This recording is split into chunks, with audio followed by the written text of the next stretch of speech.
welcome to this latest episode on the Deeper podcast. And in this mini series, we're going to go dive into real life embodiments of the male archetype. So the warrior, the king, the magician, and the lover. And today I'm speaking to none other than Lion, a mystic channeler and psychic, an incredibly grounded spiritual man who is here to make magic normal again. I discovered Lion about a year ago on Instagram, or actually, it was a really good moment. It was the day I quit my corporate career and I watched his video on having sex with life, and it was this like deeply hypnotic channeling. Oh my goodness, it was one of like not only the most delicious experiences I've had with this kind of work, but also it was like real life and grounded and just raw, and his voice and his energy like instantly put me into a surrender. So I've been following David, or Lion, sorry, ever since. And he check out his work. That's the first thing you got to do. Check out his work because it's so hypnotic. So I'm interviewing Lion today as the embodiment, as you may have guessed, the magician, the mystic, because that's what I want to do in this mini series. Give you an example, an embodiment of what, for instance, the magician energy in real life could look like, because it's one thing to read it in a book, but then what is it to truly be it, to move like it, to live your life from it? And honestly, why we need more of this energy right now. So David, or sorry, Lion, welcome. Thank you for having me. And by the way, for the record, you could call me either. My full name Okay, is David Lyon, so whatever people want to call me is good. And okay. yeah, thanks for having me.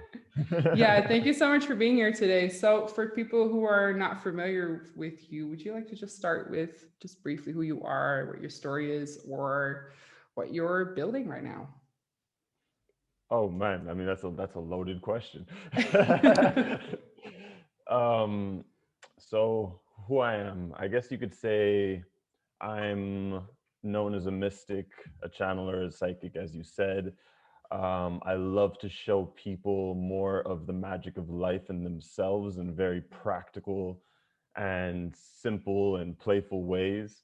I'm very big into channeling and spiritual gifts and kind of making grounded things that can be very fluffy. You know, oftentimes when we hear Mm, talk of like spiritual gifts and psychic abilities, there's a lot of eye rolling, you know, and understandably so, because it's often talked in such an airy fairy kind of way. But really, these are very um, deep truths that we all have access to. These are our energetic senses. So I like to talk about a lot of those things. My story, I'm happy to get into if you'd like. What I'm creating in the world, I can get into as well. Just kind of let me know which direction you want me to go first, and I'm happy to dance with you. I love that sentence to begin with, but I'd love to hear what you're creating because I think it's an Mm. interesting moment. What are you creating? Right now, so it's interesting. Right now, what I'm creating is a mystery school, Mm. and by mystery school, the intention of it is higher self embodiment to show people Mm. how to live from a space of their higher self. And so, what does that mean? You know, it's a word that's kind of thrown around a lot. Your higher self, in essence, is your most liberated, your most intuitive, your most excited, most expressed version of you. It is the you that just feels lit, to use those words. Mm. Mm. So the intention of this higher self embodiment is to show you how do you create your life from a space of excitement rather than exhaustion, and so that Mm. you can live more often than not from those energies of intuition, inspiration, excitement, passion, joy, and design your reality from there. So it's going to be this ongoing training, and I'm super excited about it. You know, there's going to be Mm. bringing in lots of magical teachers and guests, and doing lots of channeling and showing people about their spiritual gifts, and it's just a really really exciting venture that's going to be releasing January 2021. Mm. Yummy, yummy. That sounds so exciting. I really resonate with the exhaustion versus excitement.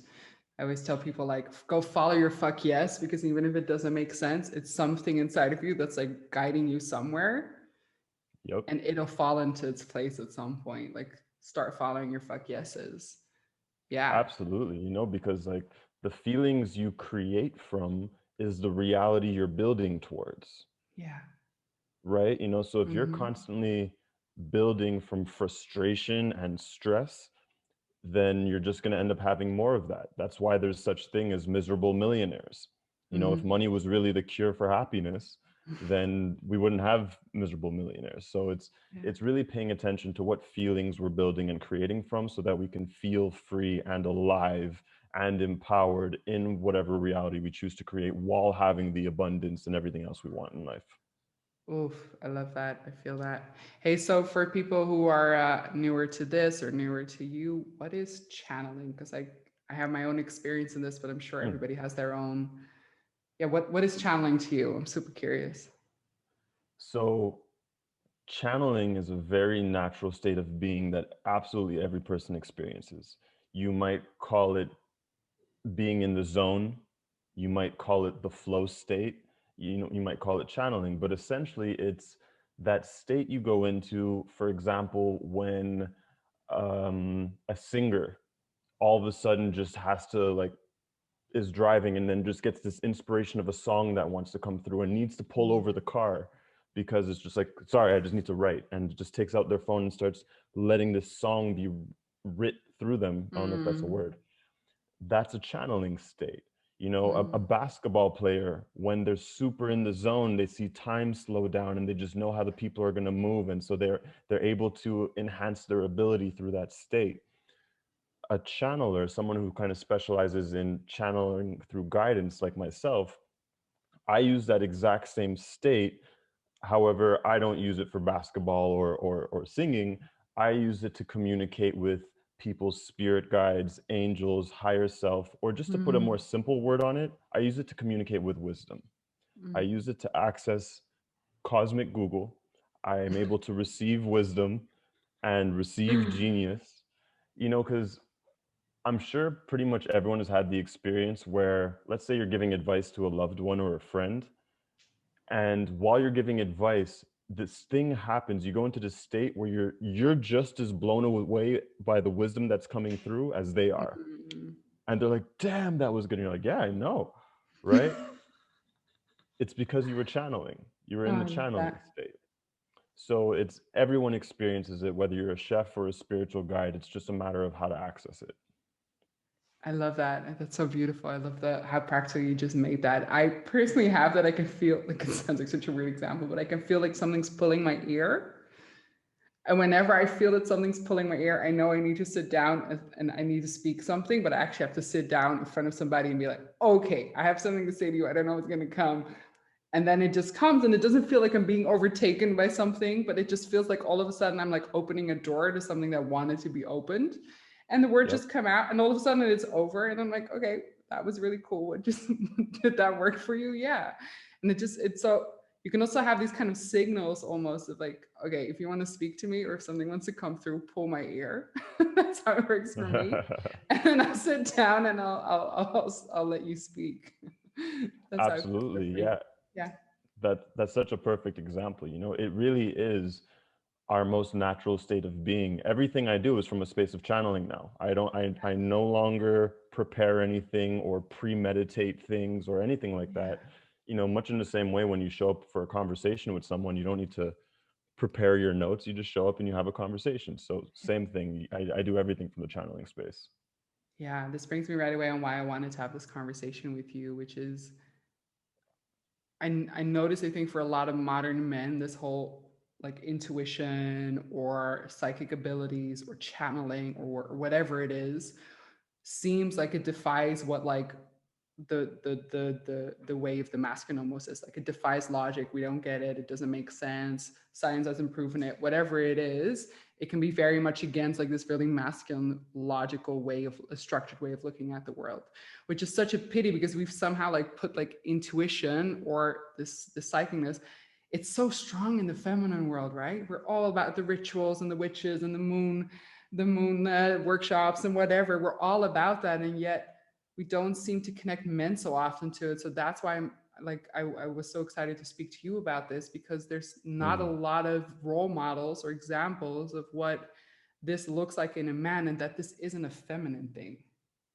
Hmm. right? So what are your thoughts on Absolutely, yeah. that? Yeah. Well, first of all, I mean, we know even scientifically that the channeling state is real. Whether we're Yeah. using the word channeling or flow, it's when our brain waves go into gamma, as opposed to the common what's the word, beta or alpha. When it goes into gamma, that's when you're in the zone. So we know Mm. it's a real phenomenon that happens. It's just that most people don't know how to access it. And it's incredibly useful, whether you're a man or a woman, if you want to be able to speak and express and communicate and perform from a space of flow, from a space of effortlessness, from a space of Mm. impact and wisdom, while at the same time being very present and receptive to what's going on around you. You know, you're in a very Mm. deep state of listening and in a heightened state of performance at the same time. So it really is a magical state that anyone could benefit from, even if you're not in consciously in the spiritual world. You know, even if you're a Mm. weightlifter, you could be an athlete who learns how to get into the zone in such a way so that you're not wasting energy on thought or on thinking things, and that energy is actually going into you channeling the way you're doing your workouts, or the way you're running your race, or whatever the case may be. You know, many boxers use this. This is why boxers and baseball players will hire hypnotists Yeah. to show them how to get into the zone, which is another way of saying to get into the channeling state. Mike Tyson used a hypnotist, you know, so Yeah. it's just useful all around. Yeah. Yeah. So I think I feel you on this one. And then on the other side, I think there's also a type of masculinity that kind of abuses this kind of field or this way of thinking. And you see a lot of like spiritual bypassing and kind of using spirituality or any of these concepts to a way to not feel, to not connect, to, you know, love and light it all away. So I notice like I feel both of them, especially the men I work with, like I feel both of them. How do you see like when you use these kind of concepts more as a way to like bypass often the darkness? Well, if you're bypassing, that's not spirituality. No, thank you. That, for one, you know, Yeah. spirit is inclusive. Um, yeah, I'm not sure. Like, what's the cusp of your question? Like, what do you? Could you say it Let again? me feel it again. It's so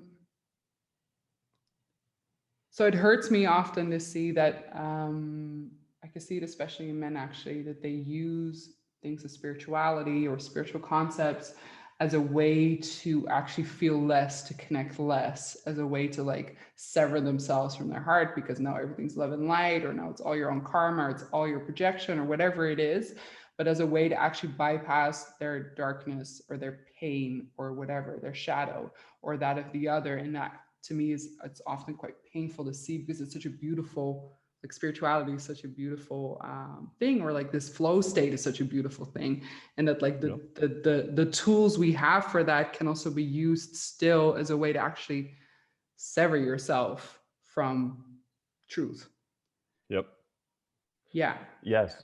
So in those instances, you know, that sounds to me like using spirituality as protection, Yes. right? Amen. Yeah. And this is where it takes honest self-reflection to see where we're doing that. Because oftentimes, you know, let's just use the example you gave. Let's say you're someone who is using spirituality and the lingo of it in order to say truths. You might actually be saying facts, Yeah. right? But subconsciously, what you're doing is you're protecting yourself from feeling, from feeling, or, from feeling or being felt. Yeah. And so, if you're doing that, it's just a sign and signal to let yourself know, like, hey, you actually have a fear here. You're actually not letting yourself be openness. You're not letting yourself be the openness that you really are. And most people, let Mm-hmm. alone men, don't recognize that they're doing that. They don't recognize when they're protecting their feelings because they've done it for so long. Yeah. And and so the idea or the invitation is, let's just for now, let's even just forget about spirituality. Let's just imagine this has nothing to do with spirituality or channeling or anything like that. If you're at all in a place where you're expressing things and you're protecting your feelings, then what that's going to cause in your life is for people to feel like you're insensitive, for people to feel like you're harsh, for people to feel like you're cold, or for you to feel like you're not receiving the Yeah. warmth, the love, the fulfillment that you might be looking for, because you're afraid to be you.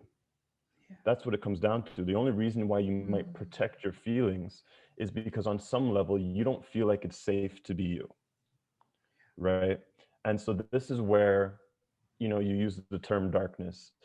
Um, this is where it's useful to look into our darkness to see where there's aspects of us that we may have labeled as not good enough, as shameful, where we have guilt, just to see where the truth is. So I'll Mm. give an example. I'll give an example from my own life.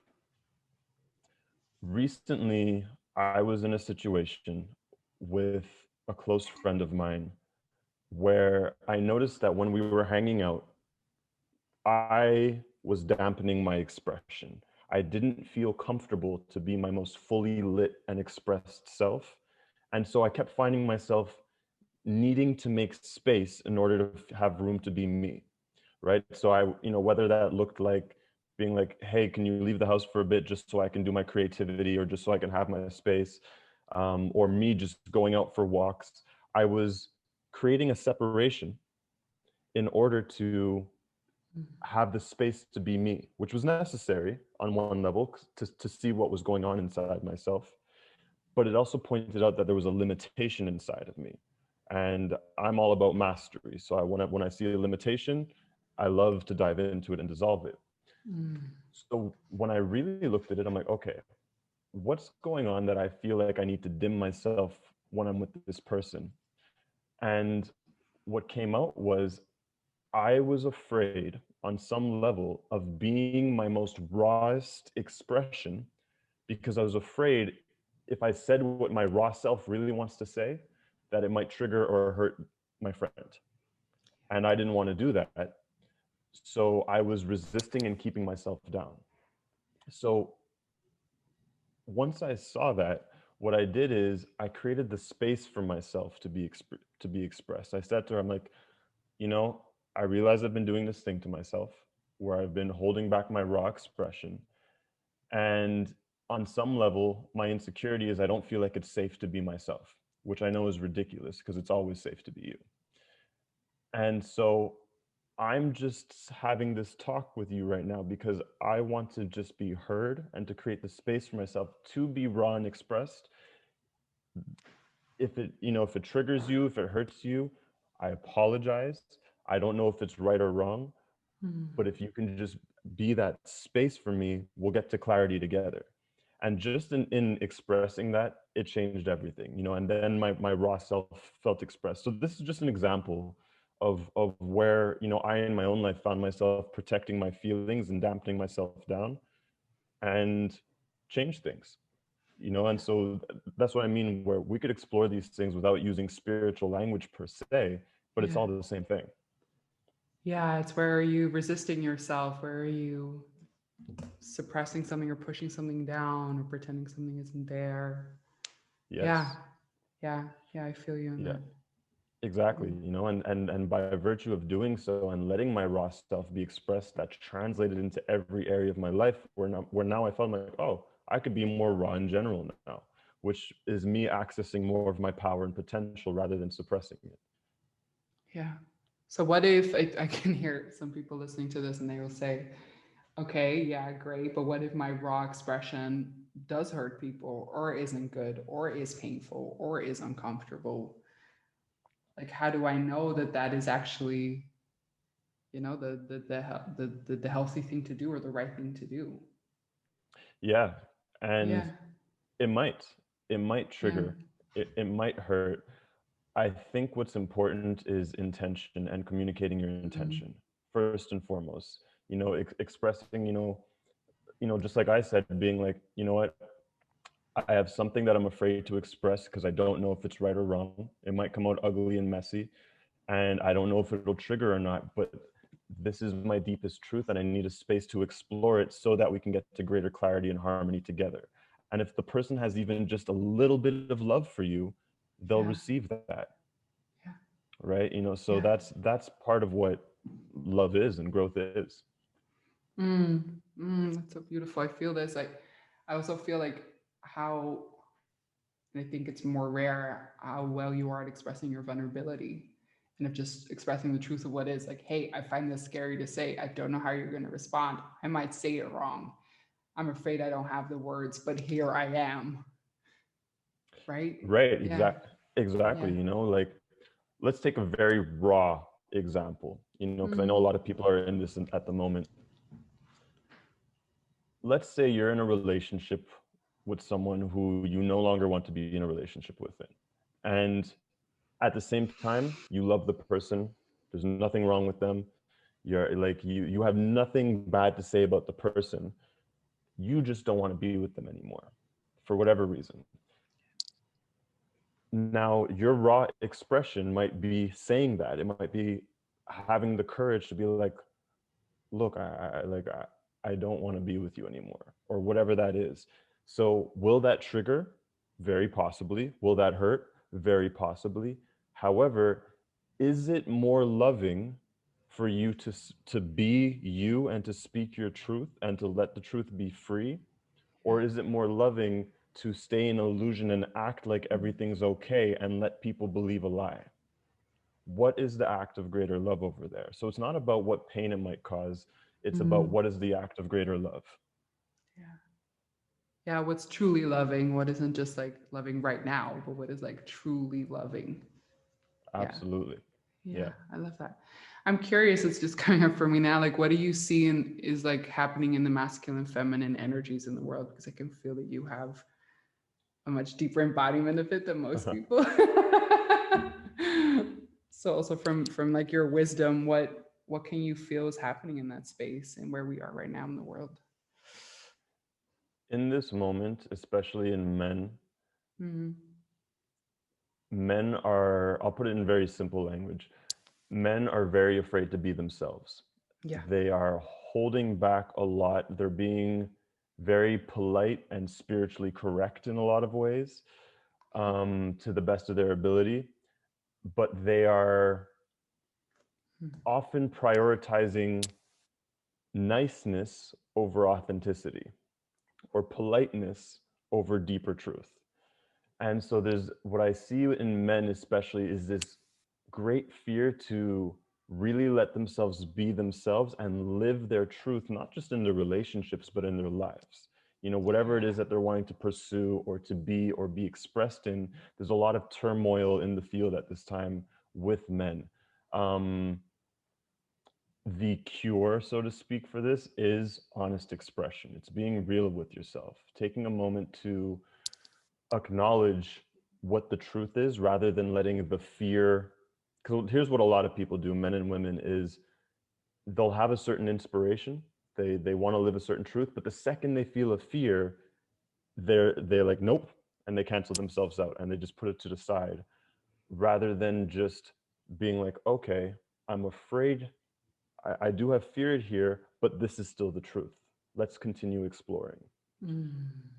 So that's what I see happening in a lot of the masculine is the fear to be themselves and to be expressed in the truth. In the feminine,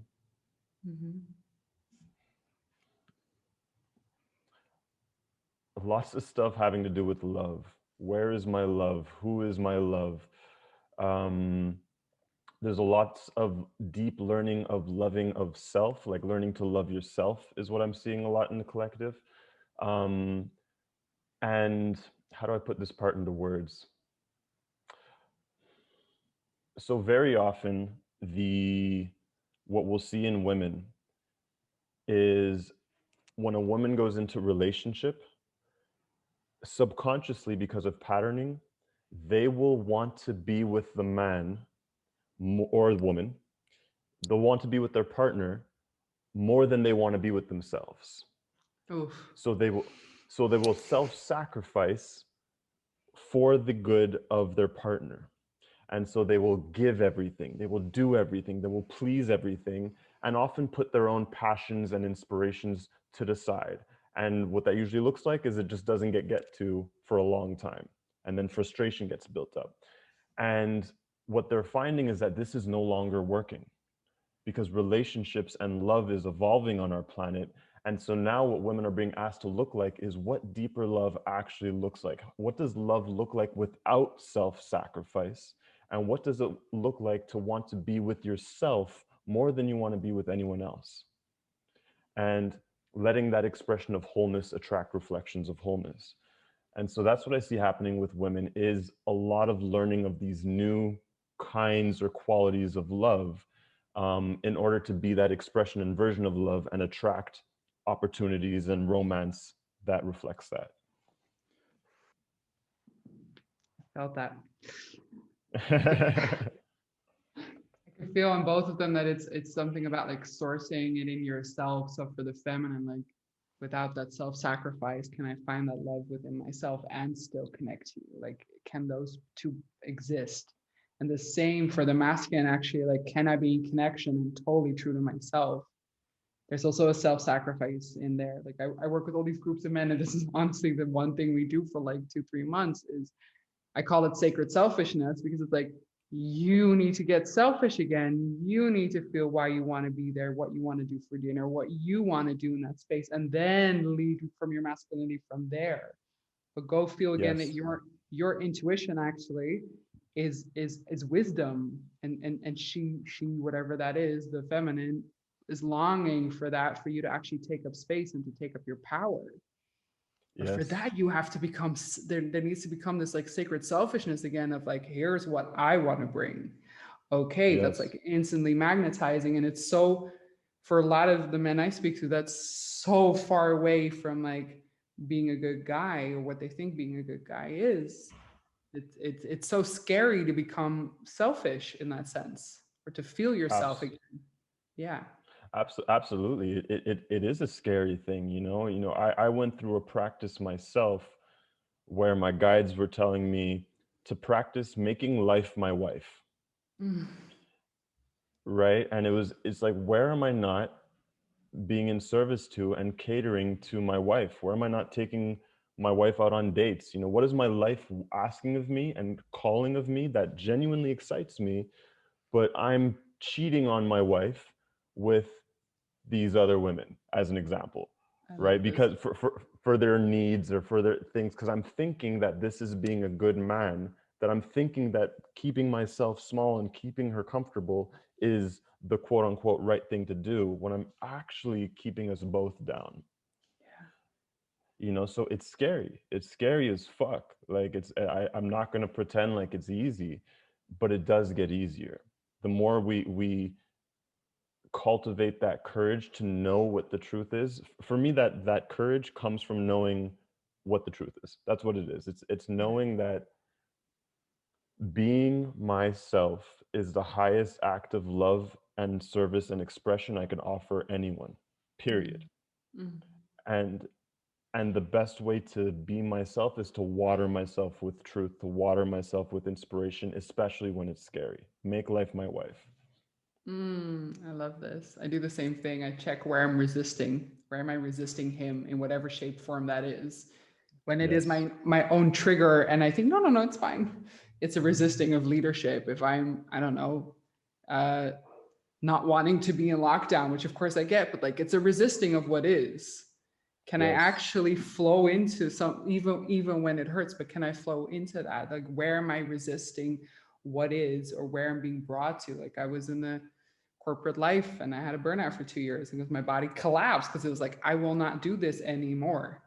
I will not do this yes, anymore, because yeah, I was just pushing through what actually wanted to happen. And the moment I started flowing with it, there was abundance, there was joy, there was energy, there was health. All of it just like fell into place. So it's so important to actually like, I love this, like make life your wife. yes. And also like, where can I actually surrender to what is, where I am being led to? Yeah. Absolutely. There's a major calling right now on the planet to really learn to live through being, through Yeah. just being you. And whether you're spiritual or not, again, I don't discriminate, but um, whether you're spiritual or not, if we just look at what's happening on the planet with COVID, with quarantine, pretty much everyone has got locked out of their jobs that they hate, Yeah. or their smaller self version of their passions, Mm. right? Whether you're Yeah. a music artist who was,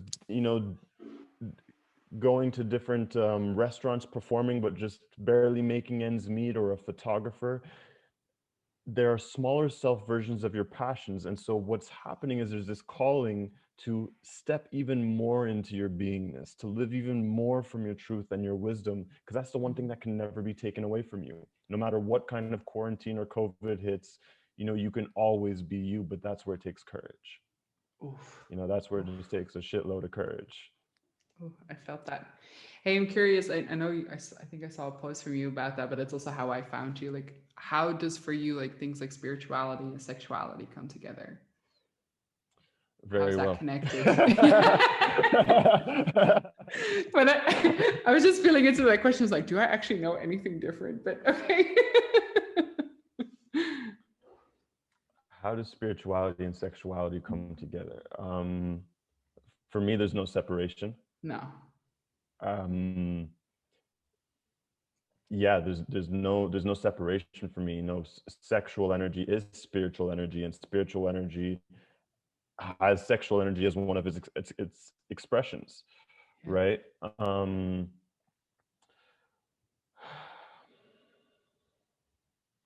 do you have? I mean, because I could go in so many directions. Do you have like a prompt of a direction you might want me to go?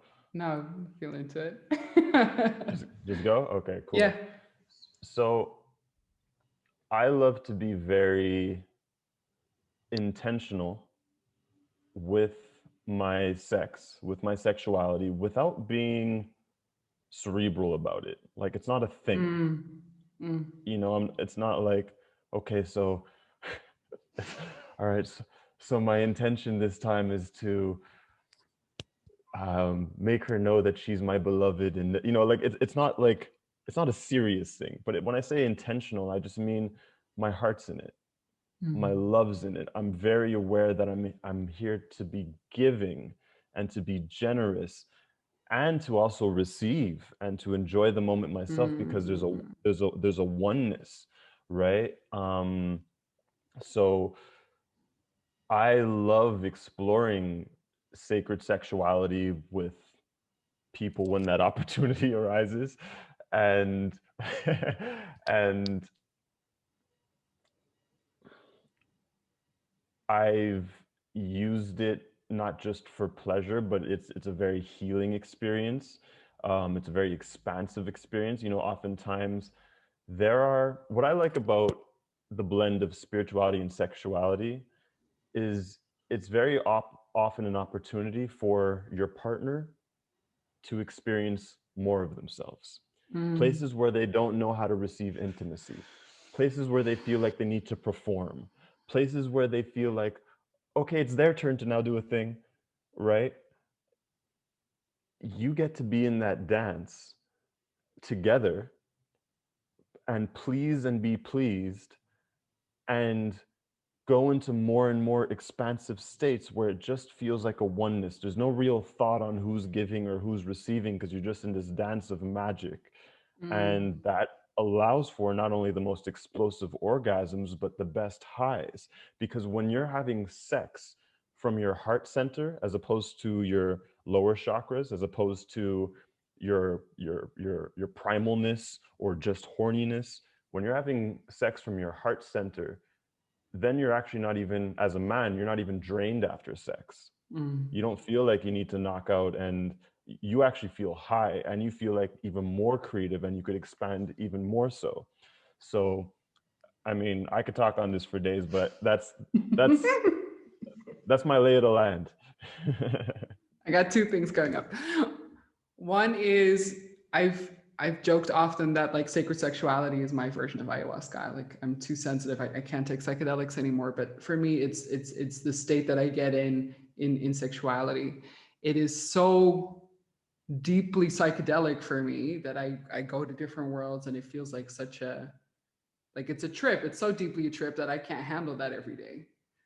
It's too intense. And I've heard this from more and more, the more and more I'm speaking about this, the more and more I hear this from actually feminine beings, that they're like, yeah, Mm. that's really intense to be that, because it isn't just a physical thing. I energetically open up to something, and everybody has their own languaging of what they want to call it flow state, call it spacey, call it whatever you want to call it. But it's very intense to be in. It's very intense Yeah. to be in. And I'd love to, maybe that's my first question for you. I'd love to like hear if you have anything on that, of like why that happens in sexuality. Yeah, Why is for that like the sure. most like open state?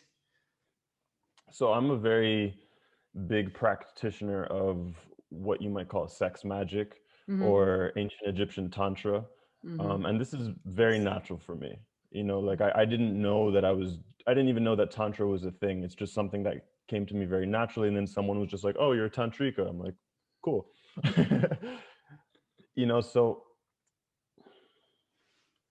there's a certain magic that opens up when a woman feels deeply loved and appreciated by the partner who she's having sex with. There are certain portals, certain energies, certain magnetics that opens up in a woman's body, even on a level of chemistry, when the woman feels deeply loved and appreciated, that aren't there if she doesn't feel that. So that allows for a certain kind of alchemy. It allows for a certain creation. And what's important to understand is that sexual energy is the energy of creation, right? It's whether you want to think of it as the energy, the essence of God, or the energy of the universe. Think of the Big Bang, right? Sexual energy we literally use to create babies with. So when we know that it's the most sacred energy. It's this raw, powerful energy that literally creates universes and worlds. When we have that consciousness around it and we approach as men, I'll speak as a man in this case, just with a woman. I don't know much about how same sex stuff works. Um, when we as a man, when we approach things with that consciousness, knowing that okay, this is a sacred energy, which doesn't mean, by the way, seeing it as a sacred energy doesn't mean that it has to be any less passionate or raw. it, It's a it whole doesn't different, mean that yeah. it Yeah. doesn't mean that you're humming kumbaya while you're having sex, and you know, like, it just means that you're giving yourself a fuller spectrum to have access to. So your animal can still show up, but it's harmonized by your inner sacred being, and so it's a fuller experience. You know, so there's a reason why they call me David Lion. No, I'm joking.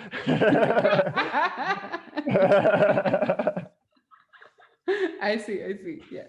The spirit and the animal. Got it. So uh, so what sacred sexuality or sex magic is really all about is it's learning to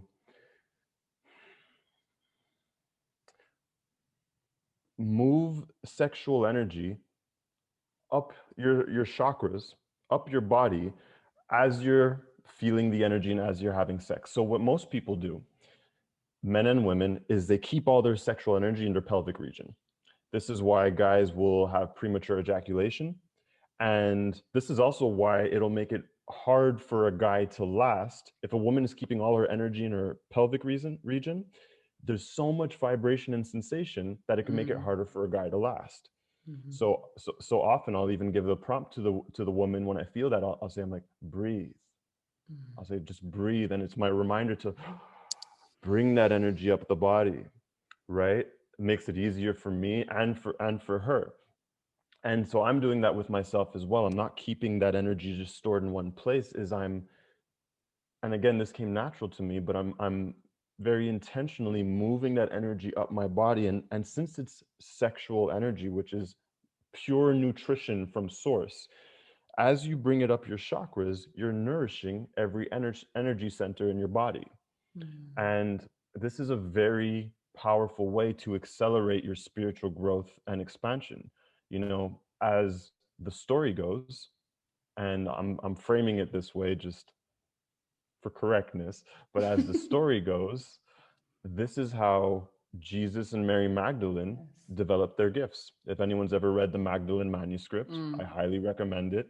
so You good. know, the way that Jesus apparently developed his gifts with Mary Magdalene was through sex magic, through moving that sexual energy up the body, which greatly enhances your gifts, which I can say from my own experience absolutely works, because there's times when I'm giving a session, when I'm channeling, when I'm reading your energy, that if I don't know the insight I'm looking for, my sexual energy will literally turn on, but instead of going, to my pelvic region, it literally will shoot up to my third eye, and then I'll see a greater insight. I'll see more clearly.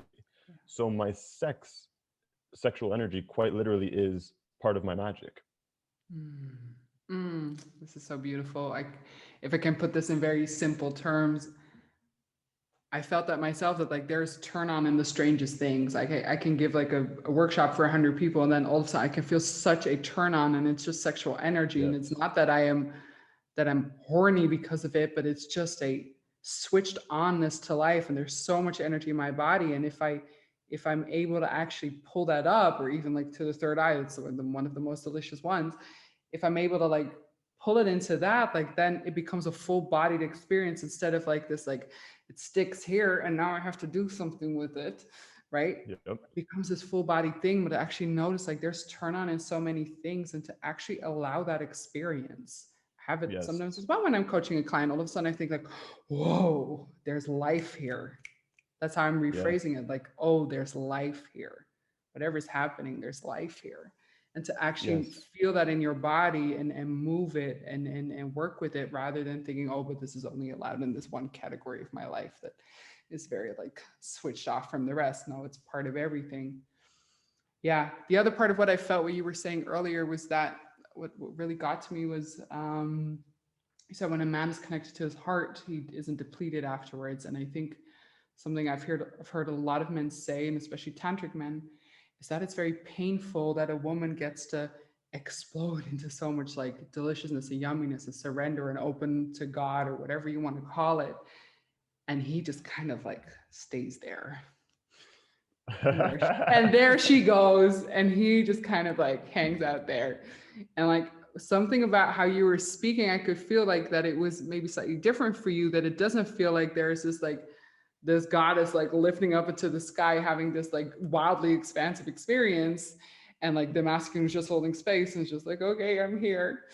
But like that you feel that you're joining in that, and that it's a mutual Yes. experience, and that you're also receiving. So when you said this words like I'm also receiving, I felt that, because I think that's something that especially the modern masculine doesn't allow himself. Absolutely. Yeah. And I think it's because for a lot of people, a lot of men, it can be scary to really give their heart to sex, to Yeah. whoever they're having sex with, because of whatever insecurities or beliefs that, oh, well, then they'll fall in love with me. And, and this is supposed to, whatever the thing is. Yeah. But again, that goes back to protecting your feelings. That goes back to where you're suppressing you. So of course you're not going to get the fulfilledness of the experience if you're holding yourself back in any way. There's nothing more beautiful and magical than giving your love, even if it's not to your lover, right? Even if it's someone who's temporary in your life, but you're sharing a beautiful connection with. And there's for me, there's no difference in the quality of love shared, whether it is your girlfriend, your wife, or someone who's passing through, so to speak. Yeah. Yeah. Yeah. I love that. That's so beautiful. Hey, I'm curious, maybe as the last few questions, how, as the feminine, can we support the masculine, and maybe also the masculine in almost connecting to this intuitiveness, into this flow state, into whatever you want to call it? But I'm very, like, I love working with how we can call each other into our power, Hmm. because I think otherwise it becomes this very much like us and they thing, when actually I know I can call my man into his power by mirroring his kingness or whatever it is, or mirroring how safe I feel around him. And I know he can do that for me too. He can call me into my feminine by showing me like, oh yeah, I see how you're smiling, or I see how you're doing this, right? It just drops me deeper and deeper into what my intention is in that moment. So I love speaking about it in this terms, like what can the feminine do to call the masculine into his power, but maybe also into this more like intuitive psychic. Because I think this is not something we associate so much with men or the masculine or whatever. Yeah, that's a great question. The first thing that comes to me is to let us explore our feelings. Hmm. And what I mean by that is sometimes energetically, subconsciously, what a woman can do is they're so curious what's going on inside their man that there's this digging that happens energetically, Yeah, busted. right? And us men are way more sensitive than you might realize, right? So we can feel this even if we don't realize that's what we're feeling. You know, some of us have the consciousness on it, and some of us are unconscious of what we're feeling, and it just feels uncomfortable, right? So that's what, when I say to give us the space to explore our feelings, I mean without digging into us energetically. Is Mm. is something that could be yeah. That's something that could be extremely helpful, because then you're taking a pressure off of us consciously and unconsciously. And from there,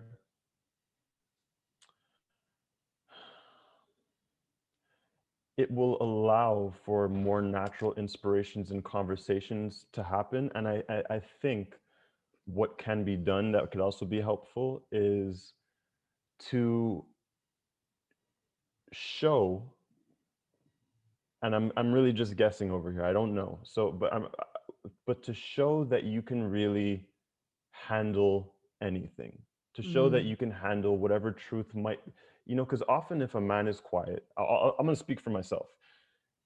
I'm a lot like a cat. When I'm going through something on the inside, I'm more inwards. I'm more quiet. I'm not the type to get angry. I don't lash out. I'm not like that. I just, I might get a little bit more quiet and inward until I've kind of sorted things out and I'm ready to express. Often when I'm inward like that, it's because there's something I might be wanting to express to you. I'm just not sure how you're going to take it. Right? Yeah. And so if the woman were to intuit that or sense that in some way, that there's something wanting to be expressed, it might just look like, just it might even just look like, hey, just know that you could tell me anything. Like, I know I might react in certain ways sometimes, but know you can tell me anything, because I want you to be free and expressed. You know, the guy might be like, okay, and in the moment, but we're deep, so we're going to receive that in a certain way as well, and it's going to just help with our own process. That's what comes to me straight away, as far as like what can be done, you know. And then at the end of the day, you know, we all have to take responsibility for ourselves and to show up regardless of what the playing field looks like. Yeah. Yeah. When I've asked men like, what does love like look like for you? And most of them have said, yeah, actually a sense of non-judgment. That I know I Hmm. can come to her with anything, to come to the feminine with anything, and that there is a sense of non-judgment. That I know I'm going to be okay, and I know she's not going to think of me less because of what I share. Right, right, yeah, you know, Yeah. because personally what I've found challenging in the past with women and with lovers is when I'm sharing something about me that I'm insecure about, or that I'm wanting to share or wanting you to hear, that might be about you as well. Mm-hmm. And then all of a sudden, the woman makes it personal, Yeah. right? And as you know, so I share, like, I don't know, like, I don't really have an example, but like, I just don't like this. I'm like, I just don't like this. And then and then if the woman gets defensive or starts to compare herself to me or starts to make it about her in any way, now I've just lost interest in expressing myself. Yeah. You know, Yeah. it's like, I'm like, this was supposed to be about me for this moment. You Yeah, know, I felt that. yeah, that could be helpful as well. I felt that very much. I've always like, I think the nuance that you're bringing is such a good one because I said for a long time, like, I refuse to do the emotional hygiene for men anymore. So this like digging of like, what are you feeling? What are you feeling? What's going on? I saw you close up. What are you like? Because it was me trying to decode their emotional world constantly for them, and it wasn't beneficial for me or for them. It wasn't working for anybody. And of Right. course, it was a deep distrust that I thought they didn't have themselves. But as Yep. long as I was in that role of like doing it for them, you don't have to do it for yourself, right? If you constantly have somebody like, oh, I saw something happen. I said, yeah, you don't have to go deeper within yourself. I then went to the other side of completely letting it go. Was like, okay, I'm not doing any emotional work for any man ever, which also didn't work Yep. because there's this beautiful nuance that you're talking about of like,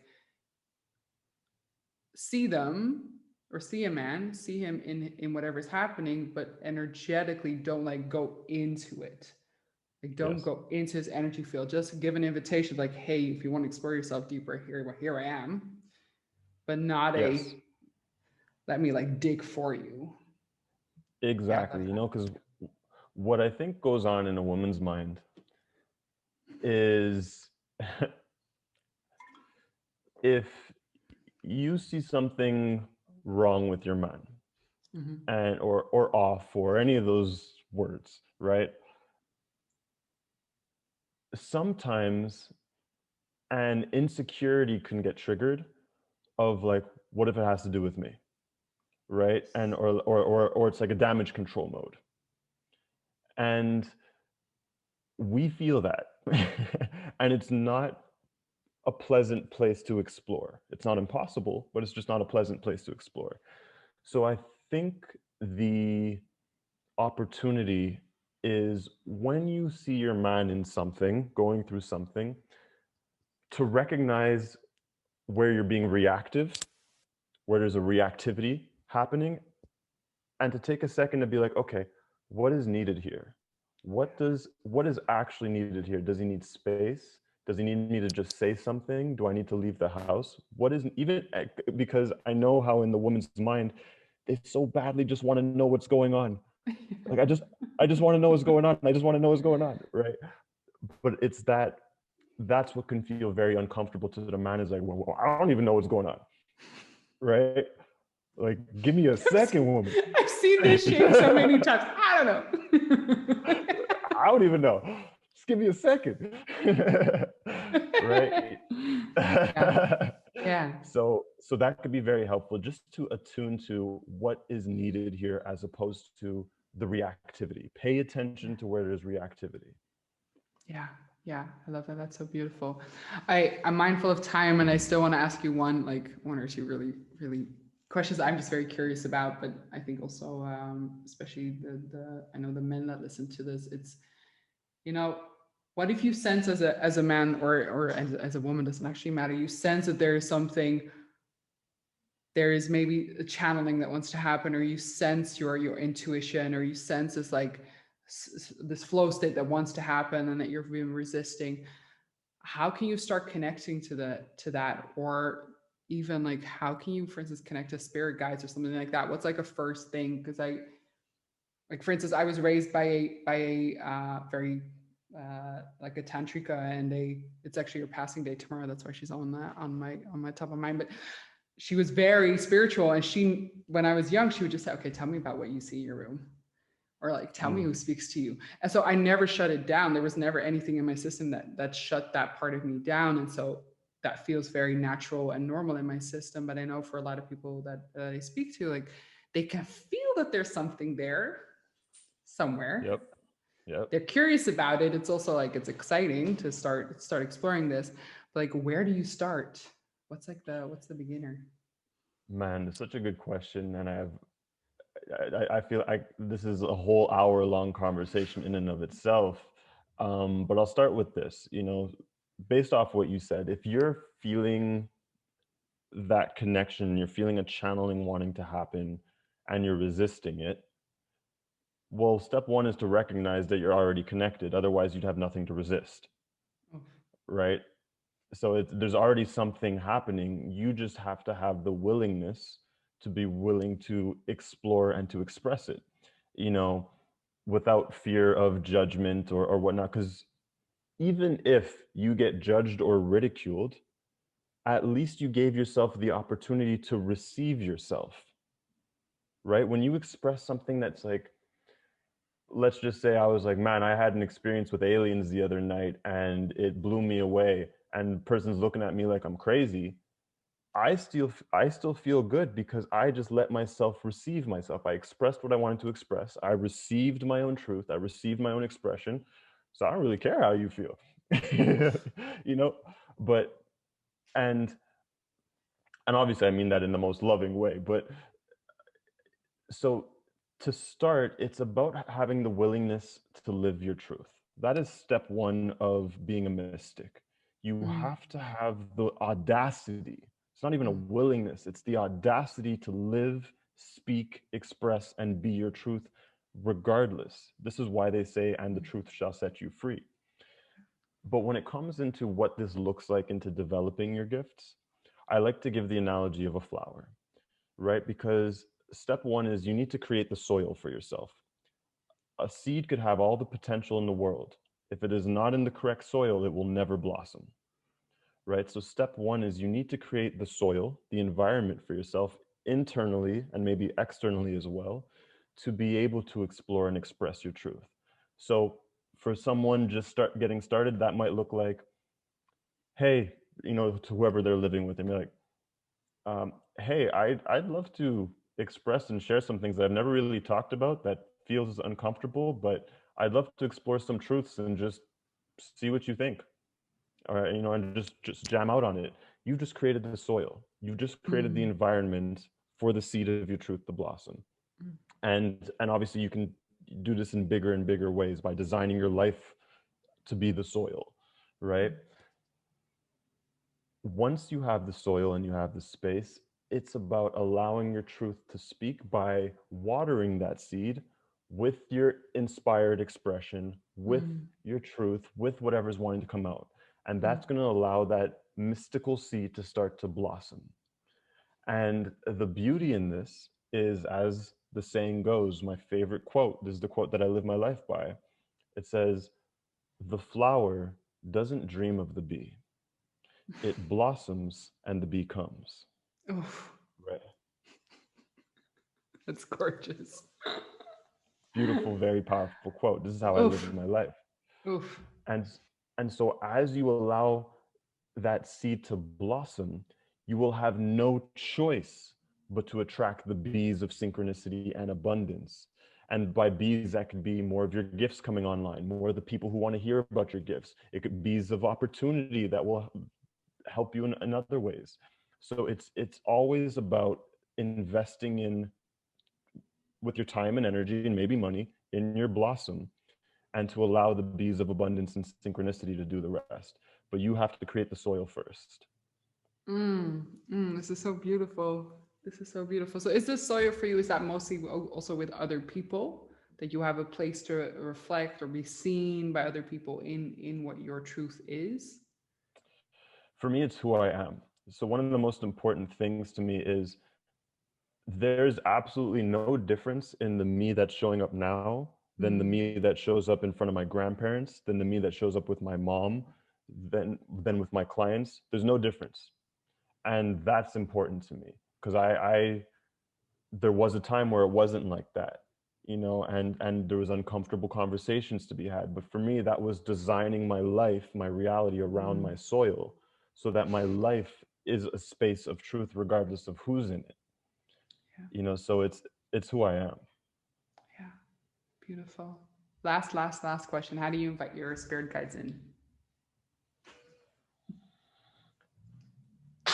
I mean, they're always here.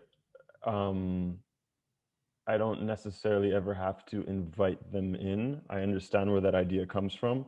um so it's important to understand that your spirit guides, your angels, are already offering you all the support, all the advice, all the guidance that they possibly can. when you're asking for advice, when you're asking for guidance or inviting them in, all you're actually doing is you're making yourself aware of all the help they're already giving you constantly, because you're expanding your consciousness and senses. So from that perspective, that's why I say I don't ever really have to invite them in, they're already there. um, so what I do is I just allow myself to become aware of them in my own sense. Let me see. I listen. I'm gonna put it in this language. I listen to what my inspirations and intuitions have to say, because inspiration and intuition is the language, one of the languages of your spirit guides. So when I start to listen to my inspirations and intuitions, suddenly I receive more of them. Yeah. Suddenly I receive more clarity. Suddenly I receive more guidance. And whether or not you're conscious of where that information is coming from, what's important isn't the messenger, it's the message. So yes, you could learn to become more conscious of who's saying what, and it's this guide and it's that guide, and that's what I do. I love it. But I just like to place emphasis on the essentials first before we expand into the detail. And so it's that, listen to your inspirations and intuitions, let your create the space for your truth, listen to those inspirations, intuitions, you'll get more of them, get more clarity, get more creativity. And the more you light yourself up with your own beingness, the more you're going to be in the vibrational vicinity of your spirit guides. Because the more light you are, let's just imagine like your spirit guides reside over here and you've been living over here. But the more you embody your truth and your light and your inspirations, you get closer and closer to the radio station of your spirit guides. So you're like, oh, hey, it's you. And you can see them all the time. So, and in my reality, I constantly see them. They're never not there. Yeah. I'm curious, this is just a personal curiosity, but I like speaking to my spirit guides and almost, I'm very clear on what I want and how I'd like it. And I notice that the clearer I become and the more that it's coming from a true alignment place, the more it starts happening. So I can, for instance, say like, oh, I want to make X amount at a launch, or I want, I don't know, 20 people to sign up with 24 hours. If it doesn't happen, I'm going to let this go and I'm going to trust you in this. And these are the signals that we agree on. And then I just honestly, I feel like this is again, this kind of like masculine thing that I could just drop into of like, okay, I'm very clear. We have made agreements. And now I just, you tell me what needs to happen now. And I'm just going to trust you in this. And then always, yeah, it'll be 21 people, right? It'll always be Oh, clear. beautiful. It's always just like exactly what we agreed on. And sometimes it doesn't happen, but it's always clear that something is listening to how I'm speaking and Mm-hmm. what my intention is and what my agreements and my desires and my boundaries are. Because if it's less than 20 people, for instance, it's not financially viable or it doesn't feel like a good energetic exchange. So there's a groundedness between what I'm saying. I'm not just like playing with energy. But I Yep. noticed that like whatever you want to call this, call it manifesting, call it spirit guides. For me personally, it responds really well to me becoming very clear, speaking into my desires. And that's why I love the feminine and masculine dynamic that's almost happening, that I'm not just like laying back. I'm like, okay, whatever you want to do. I'm not doing that. I'm saying, here's what I'd love. Here are my Yep. boundaries. And here's all the space you get to play in. And now I trust you. Does that, That, yeah, curious. yeah, that's super cool. I find that very cool. I've never personally worked in that way. Um, my approach has always been, I want what I need. Yeah. And that's my ask. It's like, so because oftentimes I know that what I think might be perfect is only from my current level of consciousness. Mm-hmm. Whether it's perfect example is during quarantine, I ran a 7-day virtual retreat called Opening to Channel for people to learn about their spiritual gifts. And I was afraid about running this virtual retreat because it was virtual, because it was 7 days, 3 hours a day. I was worried about intimacy. I was worried about how many people I could serve. And in my mind, I'm like, all right, let's get 10 people, maybe 20, but at the same time, I want what I need. Yeah. Life, I want what I need, because I also know that what I need is amazingness. What I need is magic. What I need is the dopest shit of the dopest, right? And and lo and behold, I ended up making the most money I ever made with an event. We had 49 people over there, Mm. and to this day, it is now becoming one of my best-selling courses. And so for me, I approach things with that attitude of, I'm like, I just want what I need. This is my intentions. Like, it must feel exciting. Like, I have certain standards that I will never negotiate. Like, if it's not a fuck yes, it's a no. Yeah. You know, a 9 on 10 is a 1 on 10 to me. Yeah. So there's certain things that I'll never negotiate. It's got to be exciting. It's got to be magical. It's got to be easeful. I don't believe in stress. I don't believe in anxiety. I don't believe in working my ass off. I don't believe in efforting. Everything is effortless, natural flow, ease. Not easy, but ease. Mm. And because I have those standards, my guides provide accordingly. Yeah. Yeah. So for me, that's I want what I need. Oh, I love that. I want what I need. Yeah, because often we can't even imagine how good life could be. And you Right. know what it is too, is that, like, how many times have we asked specifically for what we wanted, got it, and then realized that it wasn't it? Yeah. Yeah. Like, I know that happened for me when I was younger. It's almost a decade ago now, where I really wanted to perform for Drake. That was my biggest dream. I was a street magician at the time. Oh, I yeah. just wanted to be a celebrity, and my biggest dream was to perform for Drake, get him on camera, get him to shout out my name, and and then that would equal fulfillment. And I did it. That's exactly what happened. It's on my YouTube channel. Met Drake, all this stuff, and it didn't equal fulfillment. No. It was, I actually still felt empty because I kept thinking that an external accomplishment was going to equal fulfillment. And so it made me see, I'm like, okay, there's stuff that I'm not seeing. And this would kind of keep happening in different forms until eventually I realized, I'm like, I actually don't know what I want. Like, I am not the master of knowing what I actually need, Mm. but source knows. So I'm like, and there was a fear in that. There's a fear in Mm. asking for what you need, because you're like, well, what if it's bad, Mm-hmm. right? Like, what if, which just means you have a false definition of what you need, right? So, I mean, I could unpack that in different ways, but basically, it eventually came to this point where I just said, all right, I want what I need. I want what I need. I want what I need. Takes all the thinking out of it, and my life is amazing. Gorgeous. I love that. I love that because yeah, we can't imagine how good it could be or what else is out there. I know often like when I coach people who are in relationships that they're not happy, and I'm like, you have no idea what else is out there, right? You have no Exactly. idea. You have no idea. What if it is? What if there is something that actually is your partner and makes your nervous system relax and feels good in your system and is a support in your highest purpose? What if that's out there? You don't know yet. You don't know yet. Absolutely.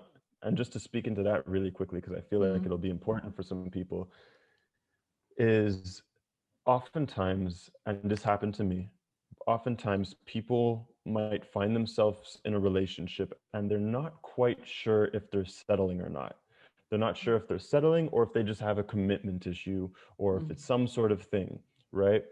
And it could be a very difficult thing to navigate, especially when you're with an amazing person.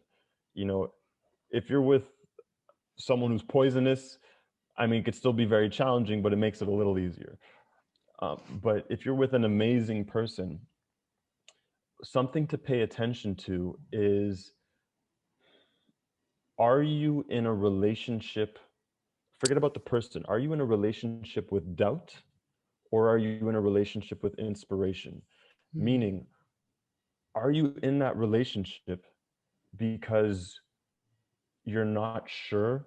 Like, yeah, like, I love her or him and I'm happy, and but I don't know, but I do feel like there's something more, but I'm just afraid to go for it, because what if this is it? What if I mess up the biggest thing I had? What you're actually in a relationship with is doubt. Yeah. That's what you're in, and that's what you're being called to complete, is to break up with doubt and to deeper relate with your knowingness and with your inspiration. And Mm, that is the game changer. That was, I know it was mm, for me. feel that. I feel that. Yeah. If you're relating from the shakiness or from actually from, yeah, but I know exactly where I'm going and what fits and what doesn't. Yeah. Right, exactly. Because you could have all the love and care in the world for the person, but if there's an undertone of doubt, Yeah. that's what you're in a relationship with. Yeah. Yeah. I feel that. Thanks so much, David or Lion or David Lion. All the above. All the above. Thank you so, so much for your wisdom, your inspiration, your time. If people want to learn more about you, hear more about you, where can they go? Absolutely. Yeah, you can check me out. My website is www.livingmagick.life, where living magic is the opposite of living struggle. So check out my website. All the services and products and offerings are there. And equally, you could check me out on Instagram at David Lion. No, sorry, it's at Lionism. And on YouTube, my name, David Lion. You'll find all my stuff there. Yeah, I highly recommend him checking him out on Instagram because Oh, his IGTVs are incredible. Yeah, go on. I'm being reminded to, speaking of guides, I'm being reminded to also let you guys know that I now have a Patreon, which I just announced How today is before it? this podcast. So that's brand new, patreon.com/livingmagick if you want to check it out. That's so exciting. Thank you so much, David. Thank you. Cool. Thank Thank you you. for having me. I appreciate it.